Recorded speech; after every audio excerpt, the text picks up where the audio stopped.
right, ladies and gentlemen, we are still here at the red carpet. This is Marwa Music Awards. And of course, my next guest on the red carpet is none other than,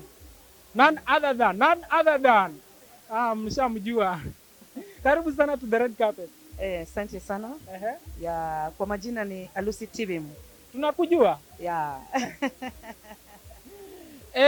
How do you feel? Last year we were with you, tulifanya interview and it was great. The event uliona vile ilikuwa na this time umeona vile imekuwa. What is the contrast between the first event and the second event from what you can see? Okay, from what I see, at least this one is very better than the last one, 2022. Yeah. Yeah, I see everything is good. The arrangement, things are okay. I can see people perform live. Yeah. So have you been nominated for any category?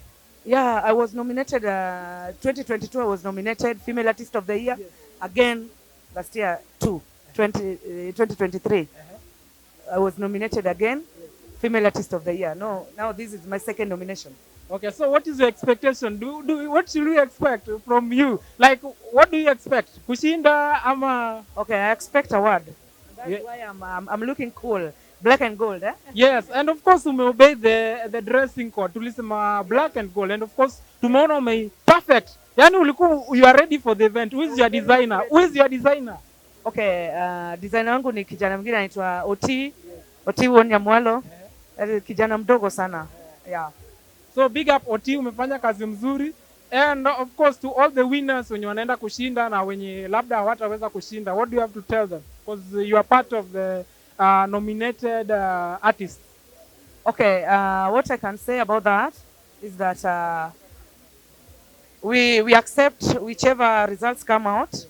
Also, we have a winner and we have the losers. So we just accept which however the result is. I'll just accept it. Yeah. And of course, you are one of the few, or if not the only Luo or Hangla female artists doing the thing. Why do you think hakuna wanawake wengi kwa Ohangla pande ya wasichana? Kwa nini hawako? Okay, competition ni chache sana kwa female artist. Reason behind that, let me talk on myself or on my behalf. I think female hatujajipanga sana kama male artist. Because one thing, we lose supporters. We don't have supporters and okay, let me just say we don't have supporters. Why am I saying that is that most of female artists, like men or men audience, they like using us. Like, assume someone wants to help you.